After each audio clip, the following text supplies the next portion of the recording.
Hello, I'm Mal, and welcome back to the Wasteland 2 Early Access Beta.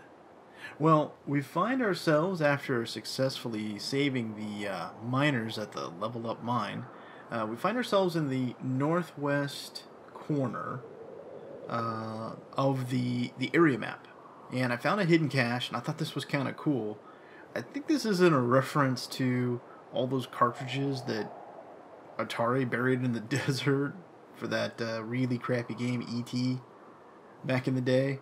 I think that's what that is. But it says you discovered what looks to be a ton of buried video game cartridges. So I'm like, alright, I gotta show you guys this. This is pretty cool. Alright, so let's loot it up. Yep, extraterrestrial game cartridge. There's a ton of them, and none of them are worth anything. And they weigh a lot. Oh, jeez. Alright, that's pretty funny.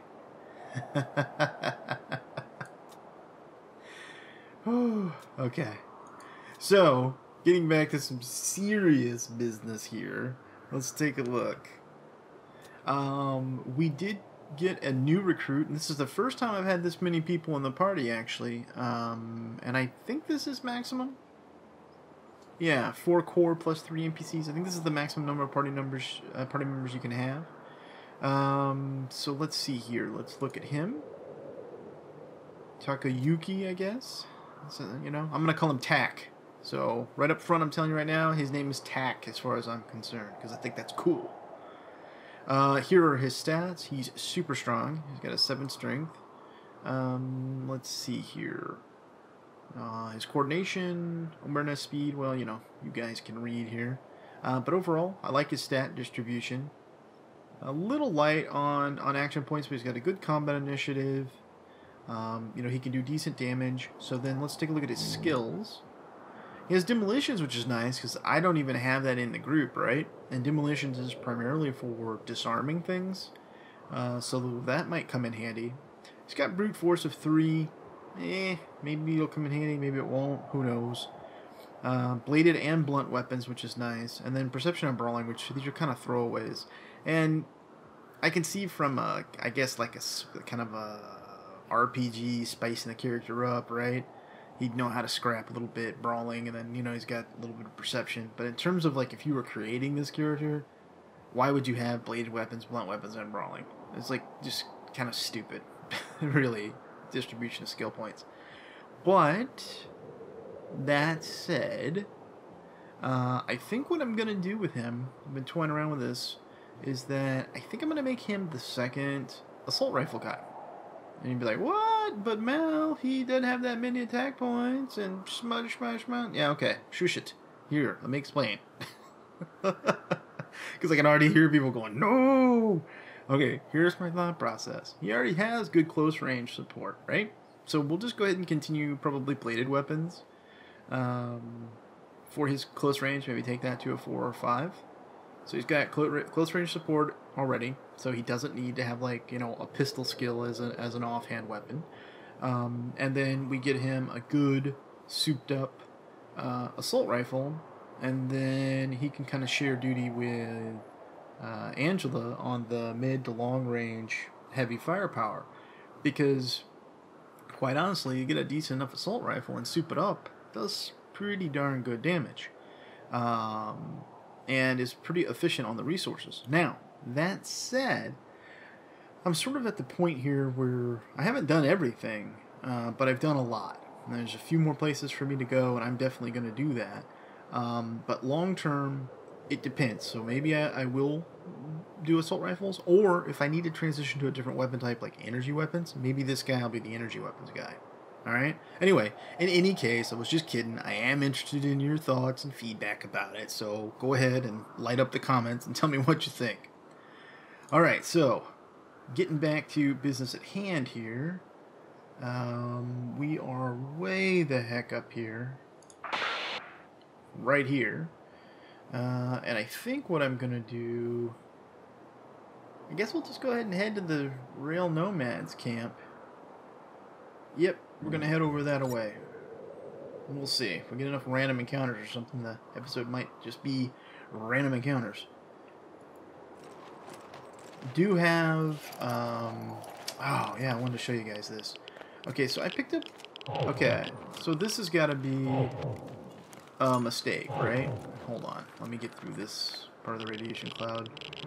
Alright, hold on, let me let me show you this, because I've been meaning to. This is definitely, something's a little funny here. So here's a radiation suit. I bought one in the Ranger Citadel, and radiation protection is +4, okay? There's also a heavy radiation suit, but its radiation protection is +3. So I don't know if this is a typo or they have the itemization wrong. I think it's that they have the itemization wrong. So there's basically no reason to buy the, currently, I'm sure they'll fix it, but right now, there's no reason to buy the heavy radiation suit, which offers less protection. The interesting thing about the radiation suits, too, is that when you put it on one, and I think we had talked about this before, it affects everyone. So you swap it out on one person, and all of a sudden it's radiation suits for the whole group. I don't really understand why that's the case, but hey, fine by me. You know, I'm just going with it. I don't know if they're gonna change that design or not. Let's see. Okay, something else. I'll go, and I'm gonna go back, I guess, and look at some earlier video from this series. But I don't remember Wreckers having like 2 and 3 armor, and maybe they do. I just don't remember it, and I'm wondering if that's the game. I wonder if the game adjusts armor. You know, like this guy right here's got armor 2. I wonder if they adjust up, maybe not their hit points, but maybe things like armor to keep you somewhat challenged as your group levels. If you're kind of in an area for a long time. I don't know. But it seemed like their armor is higher than it was before, because when I started doing melee attacks with some of my guys, they were still doing good damage, but not like they were before. You know, it's hitting for like, whatever, 40 a whack or whatever on a crit, and I haven't seen that recently. So, I don't know. It's kind of weird. Let's go over here and whack this guy. Watch me get 40 on him. Nope, see, I only hit him for 6.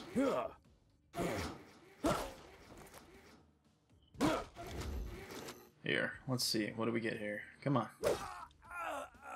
See, 7 points. Like, it's still effective. But I'm like, what's going on? It's not scaling like it used to. I mean, she used to just rip stuff apart with the wrench. So I don't know.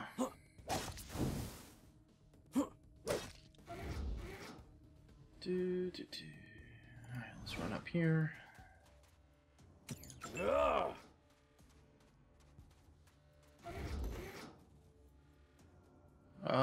If you're wondering why I'm not shooting, it's because I don't really feel like I need to, I guess. I don't really feel like spending the ammo. And as far as people getting hurt, there's not a whole lot these particular guys can do. Not gonna hurt as much. Let's see. I guess if I can get a pistol shot off, it's worth it. These 38 revolvers, for the cost of it, you kidding me? Look at that, 17 damage from one shot. That shot only costs $3. It's pretty efficient. That's another thing that I've been doing more and more of in this series, and when the game officially comes out, I feel like I'm going to be well prepared to, you know, optimize the team. I'm not, you know, I think you guys know that I'm not like obsessed with min-maxing, because I think you could go too far with that. And I'll give you an example. Like when I first made Stafford, right, the team doctor, and I made him melee based, people were like, "What the hell are you doing? That doesn't make any sense." And, yeah, okay, and it happened to work out, right? It ended up being pretty good, him being a melee guy. But I did it because I thought I'd make a cool character. You know, having said that, you do want to put yourself in the best position to be able to move through things, and looking at cost per shot and whether or not it's worth it are things you're going to want to look at as the game progresses. So, like those 38 revolvers that I found were just awesome because they do a ton of damage. They have, you know, you only need 3 AP to fire them, so you can get multiple shots. And so think about it. You're doing, just to give you a comparative, I can shoot a shotgun and do like 8 points of damage. And the ammo costs more. I think 5 a shot, if I remember correctly.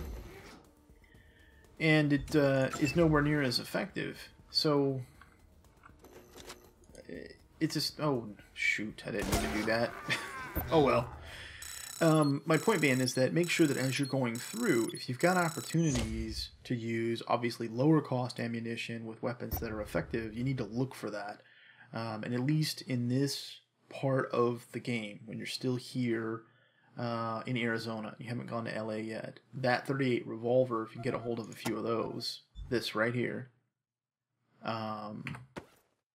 is awesome. It's an awesome weapon. So, and again, I want to give you this illustration here. So 3 to 8, or 14 to 18 damage, 38 revolver.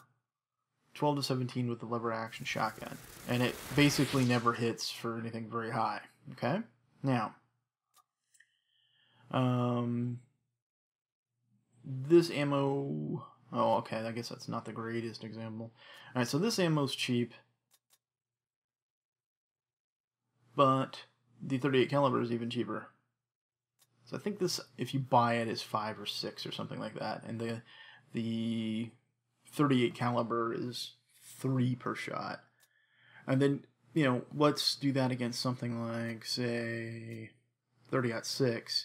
I think 30-06 is 8 a shot or something like that, and so on and so forth. So you want to, again, just take a look at it. It'll help you out as you go through. I've seen people say a lot about not having enough in terms of their you know, money and stuff like that. Another thing about, since we're talking about optimization and money as well, don't underestimate weapons parts specifically. I'll show you what I'm talking about here. Okay, so right here, this M14, let's see what we can turn this into. Alright, so 50% sturdy mag, 50% chance for junk weapon parts. Junk weapon parts inside the Citadel to the Quartermaster sell for a ton. That's how I afforded all my, I mean, look, all my guys have, like, you know, really nice armor, and they're geared out. So, you know, make sure you save these junk parts. They are worth quite a bit back in the Citadel. So even if you don't get a mod, and I don't know if they're going to tune this more or what have you, but the junk parts, weapon parts, are certainly worth it to hold on to. So don't throw them away. Is this sickle any better? It is not. Okay, so let's strip this down and see if we can get a melee part. And if I didn't mention that, I thought it would be kind of obvious, but if I didn't mention that in the weapons mod episode, weapons obviously for melee weapons come from stripping them down, and then mods for ranged weapons come from stripping those down. Hopefully that makes sense. Alright, 50% chance for grip tape. Oh man, would have liked to have had the grip tape. Grip tape's got to be the best mod you can do on a melee weapon because it reduces the AP usage by 1. Alright, anything else we need to pick up here? Let's see. Old revolver. Okay, we'll strip that down. And she can strip that down, that's good. Since Tack is strong, I'm using him as kind of like a, he's like the new pack mule. I used to use Stafford for that, but now I don't really need to do that. I can have Tack hold most of the stuff, I think. Alright, let's go back here.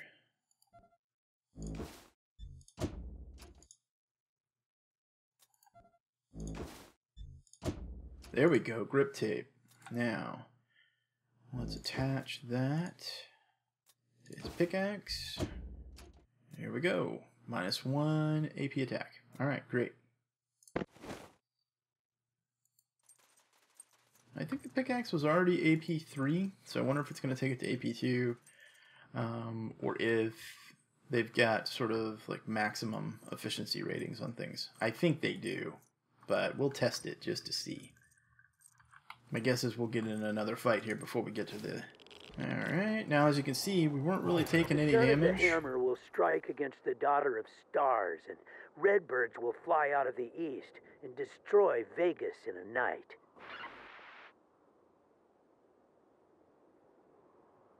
Hey everybody, this is Corix from Corix Arcade. Come play my games. I've got them all. Really?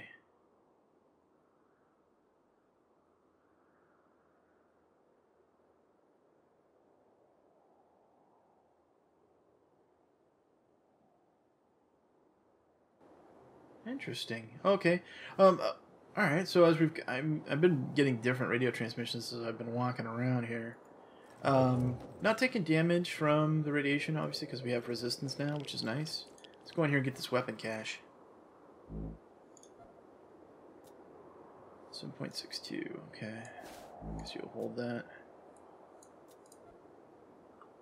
All right. Let's go. Oh, hey, what's this? Is this just Oasis? Alright, let's fill up the water here. Okay, Rail Nomad is around here to the right. I know that. Somewhere, like, right over here. So let's head over there. The great god is barren, but its child waits to the east. The mad-eyed charlatans worship at the altar of an empty faith, but their salvation is on another track. Huh. Is that Kekaba that's talking? Are we hearing broadcasts from him? You know, the Rail Nomad guy? He thought it was a good idea to have his followers cut off their arm in homage to his sacrifice? What an a-hole, right? Seriously. I am your leader, and I sacrificed. Therefore, you must all cut off your arms and be less effective in this harsh wasteland. And yes, if you're wondering, I do see all the flashies that say we can call in for a promotion. I know you guys hate it when I do that. You're like, no, call in. Calm down. We'll do it, people. We'll do it. Let's see what we got here. Rail thieves? Okay, now these guys are a little more serious. How many we got? There's probably another one back over here. It's usually packs of 4 or 5. There's probably someone over here, too, in this fog of war. Okay. Well. Oh, there's a guy there. So we have at least 3. Alright, well this ought to be a more interesting fight, right? Okay, we will set up.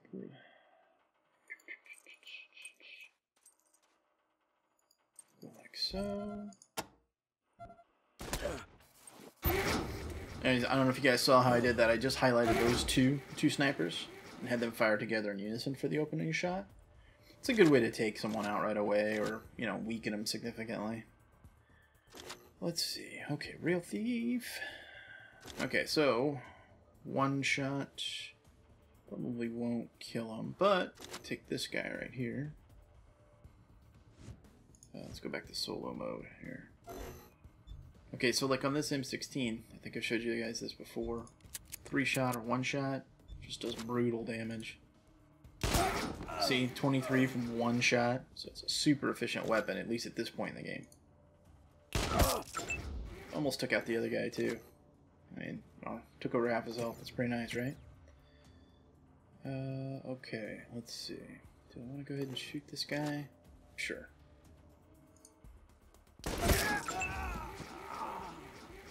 Okay, and say hello. Have a nice day. Yeah, run into range. Thanks. The NPCs still do some stupid stuff like this. And are those ranged combatants? Let me see here. Okay, they're melee, so at least that makes sense. But sometimes you'll have like a ranged guy with like a pistol like run up and get right in your face. It's like, what the hell are you doing? The dumbest AI ever. And it has gotten better. It's gotten a lot better, but there's still room for improvement. It's weird. The profiles, especially for the ranged guys, need more improvement because they don't take cover when they're supposed to, and they don't try to, you know, get you in a kill box. There's not a lot of like access of fire, you know, triangulation of fire, and they really need to put that in, and hopefully it'll be in there before the game comes out at the end of August. Okay, so let's see here. We'll get to see the 38 revolver here sort of shine. So I could use the Uzi, right? But the Uzi uses 9mm ammo, which costs more. So we'll just go with 38.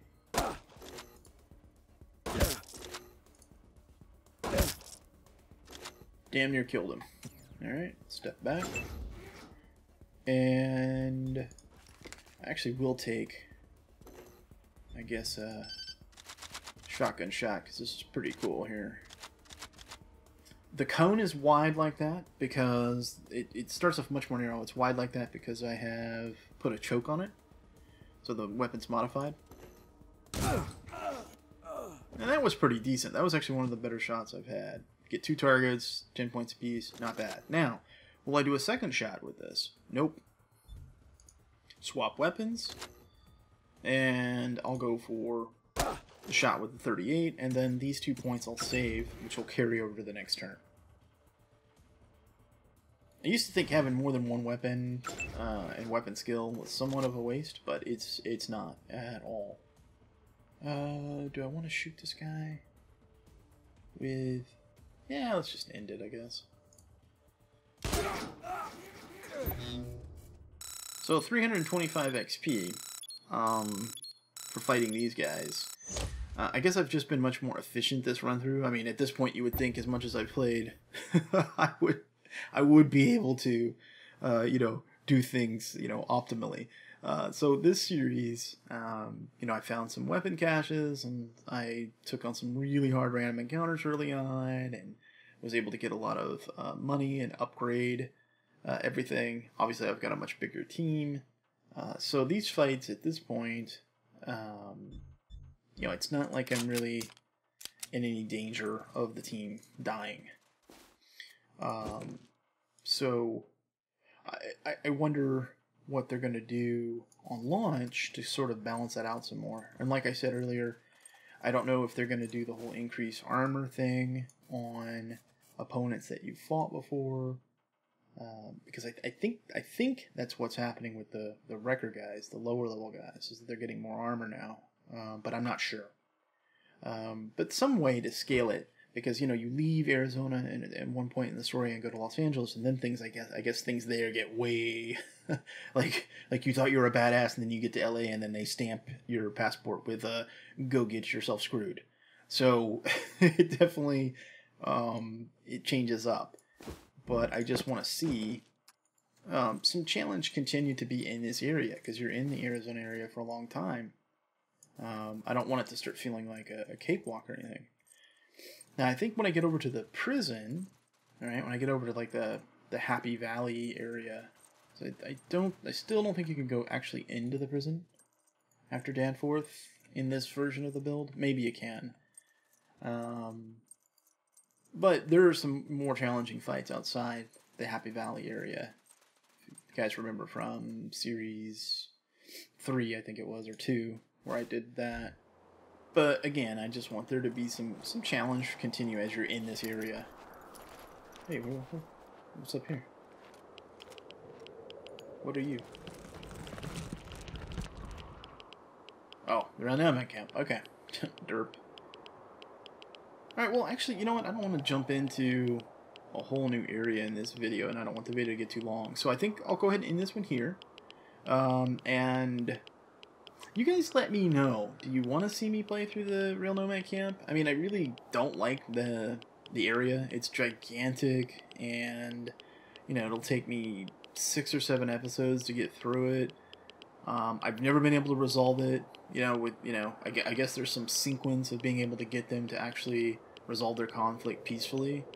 I've never been able to, you know, snap my fingers and spin around and make a wish on a 4-leaf clover and get it to work. So, you know, if A, you want to see it, then let me know. And B, if you do want to see it, then by all means, any you know, information you might have about how to get them successfully to end their hostilities would be great. So until next time, I hope you liked it. If you did, please consider giving it a thumbs up. As always, I appreciate your comments and feedback. Until next time, I'm Mal, and I will see you later.